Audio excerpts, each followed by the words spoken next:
Shalom saudaraku yang dikasihi Tuhan Yesus Kristus. Kembali kita bertemu lagi pada renungan hari ini. Senantiasa saya berharap saudara semua tetap bersukacita dan penuh semangat dalam menjalani hidup ini. Tetapi sebelum kita mendengar firman Tuhan hari ini, mari kita berdoa terlebih dahulu.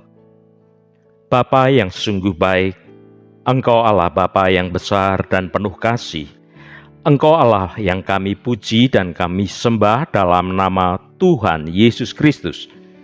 Terima kasih untuk segala anugerah dan perlindungan yang sudah Engkau berikan pada kami.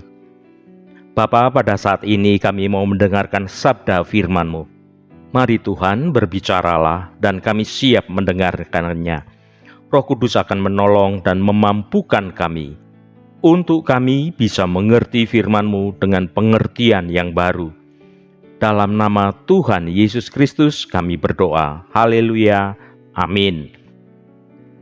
Saudaraku yang terkasih, tidak bisa dipungkiri bahwa Tuhan kita adalah Tuhan yang senang dengan proses. Dia bukan Tuhan yang senang dengan sesuatu yang serba cepat dan langsung jadi.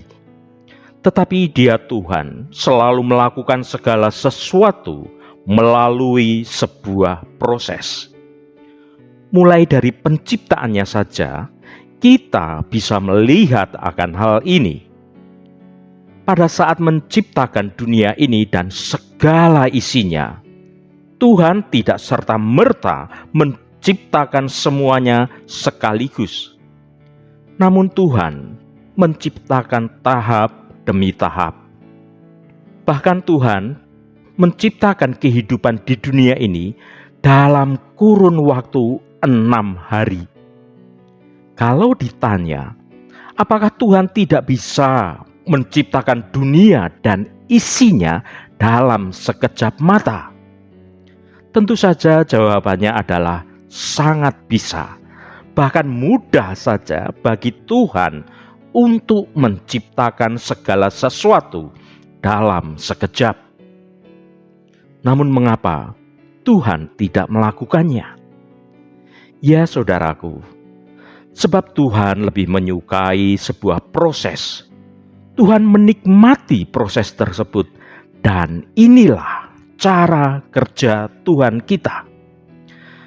Ketika manusia jatuh dalam dosa, bisa saja Tuhan langsung dengan segera memutuskan mau menyelamatkan atau membinasakan segala yang hidup ini. Tetapi nyatanya tidak demikian. Tuhan lebih memilih menyelamatkan manusia dengan melalui sebuah proses yang panjang. Mari kita baca Kejadian pasal 37 ayat 36. Adapun Yusuf, ia dijual oleh orang Midian itu ke Mesir, kepada Potifar, sebagai pegawai istana Fir'aun, kepala pengawal raja. Saudaraku, ketika Yusuf menaati perintah ayahnya untuk melihat keadaan kakak-kakaknya yang sedang menggembalakan kawanan domba, hal ini bukanlah perjalanan yang mudah karena Sikem berjarak 30 km dari Dotan. Ironisnya, kakak-kakak Yusuf malah berencana membunuh Yusuf. Sekalipun akhirnya Yusuf urung dibunuh, ia dijual sebagai budak. Kehidupan berat di Mesir telah menempanya, mengalami perubahan hidup dan menjadi awal baginya untuk menolong keluarganya di kemudian hari. Allah memproses hidup Yusuf dengan banyak hal yang pahit sebelum akhirnya Yusuf menikmati suatu kehidupan yang manis. Saudaraku, proses kehidupan adalah sesuatu yang penting dalam mempersiapkan dan melatih pribadi kita menjadi kuat dan bertumbuh dalam kedewasaan, Sebab jika kita menjalani proses itu tetap berjalan dalam kebenaran Tuhan, maka rancangan Tuhan itu sungguh indah dan bisa kita nikmati dalam hidup kita semua. Besi menajamkan besi, orang menajamkan sesamanya, kata Amsal. Besi yang bergesekan bisa menimbulkan getaran, bahkan percikan api. Namun hasil akhirnya adalah sebuah pedang yang tajam dan berkualitas tinggi. Kehadiran orang-orang yang menjengkelkan dan menimbulkan masalah bisa dipakai oleh Tuhan untuk mengasah karakter kita menuju keserupaan dengan Kristus. Ada kalanya perkataan atau tindakan orang lain membuat kita marah, membuat kita sakit hati, bahkan menjadi malu sekalipun. Jika kita mau menerimanya dan merespon dengan cara yang benar, maka dengan hati yang terbuka dan siap diubahkan, alih-alih merasa sakit hati, justru iman dan karakter Kristus semakin terbentuk dengan kokoh dalam hidup kita. Saudaraku, Tuhan dapat membentuk kita melalui khotbah pendeta yang terdengar menyindir dan bahkan menyakitkan hati sekalipun. Perkataan teman yang terdengar sebagai ejekan atau malah hinaan seseorang. Sangat disayangkan jika kita kemudian menjadi mudah marah, menjadi membenci, atau sakit hati dalam menanggapinya.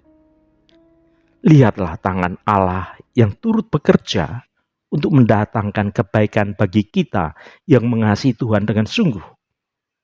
Kita tidak dipanggil untuk hidup dalam kenyamanan, melainkan untuk mengalami perubahan, menjadi semakin serupa dengan Kristus.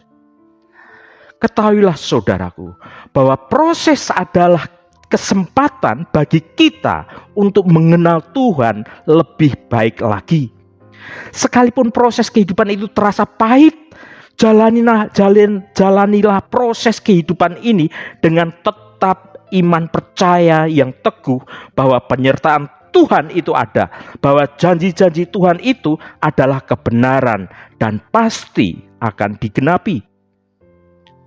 Sekalipun sulit, sekalipun rumit, dan bahkan terasa pahit, tetaplah jalani proses itu dengan menjaga hidup kita tetap dalam kebenaran Tuhan, supaya engkau pada akhirnya bisa menikmati manisnya rancangan Tuhan atas hidup Anda.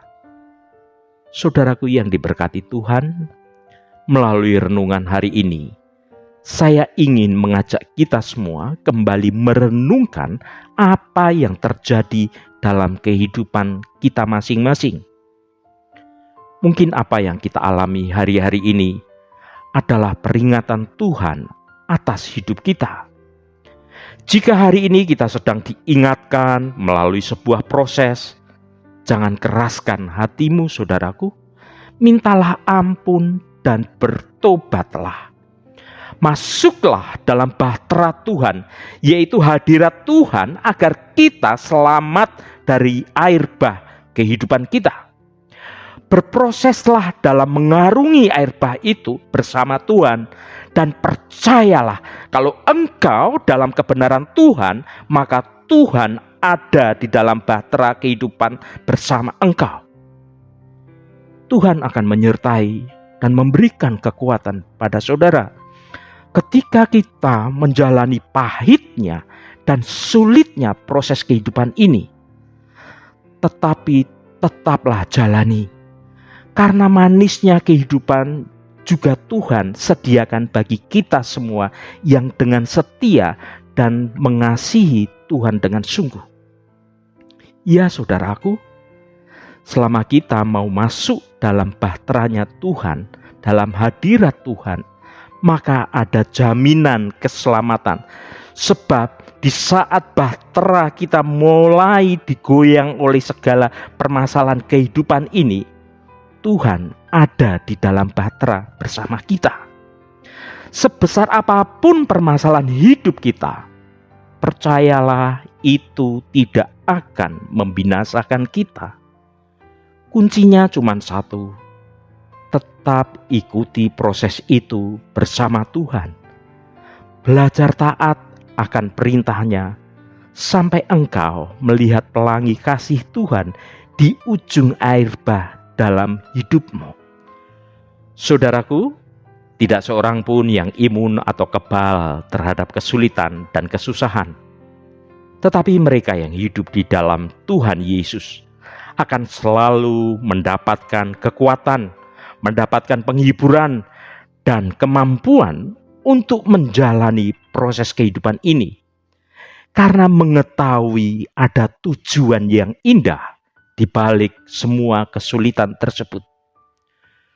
Proses kehidupan itu untuk menarik kita semakin dekat kepada Tuhan, karena tekanan yang ditimbulkan dari proses itu menghancurkan kesombongan, mematahkan hati yang congkak, dan meremukkan jiwa yang keras. Sehingga melalui proses kehidupan itu, hidup kita diubah menjadi baru. Mazmur pasal 34 ayat 19. Tuhan itu dekat kepada orang-orang yang patah hati, dan Ia menyelamatkan orang-orang yang remuk jiwanya. Saudaraku, ketika kita sedang merasa dalam lembah kekelaman, sudah putus harapan dan tidak ada daya lagi, maka justru kita terdorong untuk mendekatkan kepada Tuhan agar merasakan kasih dan hadirat-Nya yang dalam. Tuhan Yesus tidak pernah meninggalkan orang-orang yang datang dengan hancur hatinya kepadanya. Ia ada di sana untuk kita ketika kita merasa ditinggalkan, sendiri, dan tidak ada siapapun yang mau menolong kita. Tuhan tetap peduli pada kita. Ia, Tuhan, ada di sana setiap kali kita datang kepadanya untuk mendapatkan kekuatan dan mendapatkan penghiburan yang datangnya dari Tuhan saja. Kesulitan-kesulitan yang kita alami bisa jadi adalah cara Tuhan untuk membuat kita lebih mendekat lagi kepadanya. Saudaraku, Tuhan bisa saja melepaskan Yusuf dari penjara, membebaskan Daniel dari gua singa, atau meluputkan Paulus dari perahu yang terdampar. Tetapi Ia, Tuhan, tidak melakukan itu karena Ia tahu justru di tengah-tengah kelemahan anak-anaknya, doa-doa yang akan dinaikkan kepadanya adalah doa-doa yang paling tulus. Suatu doa yang dipanjatkan dengan jujur karena sudah merasa tidak berdaya lagi. Ketika kesulitan-kesulitan yang kita hadapi membuat kesombongan kita terkikis dan makin rendah hati di hadapan Tuhan, maka kesulitan-kesulitan yang Tuhan izinkan adalah cara Tuhan agar kita memiliki sikap berserah sepenuhnya kepada Tuhan dan tidak mengandalkan kekuatan kita sendiri. Ini adalah proses yang kerap Tuhan gunakan membuat karakter kita semakin serupa dengan Yesus, yaitu mengandalkan Tuhan sepenuhnya dalam hidup kita. Sebagai penutup renungan hari ini, saya mau sampaikan kepada Anda semua. Ingatlah saudaraku, proses kehidupan memang terasa pahit, tetapi apapun yang terjadi dalam hidup kita, tidak satu pun perkara itu terjadi tanpa seizin Tuhan. Seandainya pun kesulitan itu terjadi karena kita yang berbuat salah, maka jika kita bertobat atas dosa kita dan minta ampun pada Tuhan, maka Ia, Tuhan, dapat mengubahkan kesulitan tersebut untuk mendatangkan kebaikan bagi saudara. teruslah jalani proses yang terjadi dengan tetap hidup dalam kebenaran Tuhan. Teruslah andalkan penyertaan Tuhan, karena ada hal yang manis yang Tuhan sudah sediakan, supaya engkau bisa menikmati kemenangan yang datangnya dari anugerah Tuhan saja. Haleluya, amin. Mari kita tutup renungan ini dengan berdoa. Allah Bapa yang kami sembah di dalam nama Tuhan Yesus Kristus, terima kasih atas kebenaran firman-Mu yang sudah kami dengar pada hari ini. Bapa, sekarang kami mengerti akan perlunya memiliki motivasi yang benar dalam menjalani kehidupan ini. Apapun beratnya masalah dan beban kehidupan yang sedang kami hadapi, kami menyadari perkara ini adalah bagian dari proses kehidupan yang harus kami hadapi. Tuhan, kami tidak ingin lari dari sulitnya proses ini, tetapi biarlah melalui pertolongan Roh Kudus saja, maka kami akan menjalani proses kehidupan ini dengan tetap mengandalkan penyertaan dan pertolongan Tuhan saja. Kami yakin dan percaya dengan segenap iman kami, bahwa kalau kami setia, maka kami akan ada masanya kami menikmati kehidupan yang manis karena kami menerima kemenangan dalam anugerah kemurahan Tuhan saja. Bapa, senantiasa kami rindu agar Engkau berkenan memperbarui hidup kami setiap hari, agar iman kami kembali murni sesuai dengan kebenaran-Mu. Tuhan, tunjukkan kesalahan-kesalahan jalan kami dan ajari kami berjalan di jalan-Mu yang benar. Terima kasih Tuhan, segala hormat, pujian, dan ucapan syukur hanya bagi nama-Mu yang kudus. Saudara, terimalah berkat Tuhan. Tuhan memberkati engkau dan melindungi engkau. Tuhan menyinari engkau dengan wajah-Nya dan memberikan kasih karunia. Tuhan menghadapkan wajah-Nya kepadamu dan memberikan damai sejahtera. Berkat anugerah dari Bapa Surgawi, cinta kasih karunia dari Tuhan Yesus Kristus dalam persekutuan dan penghiburan Roh Kudus menyertai kita semua sekarang ini dan sampai selama-lamanya. Dalam berkat Tuhan Yesus Kristus, haleluya, amin.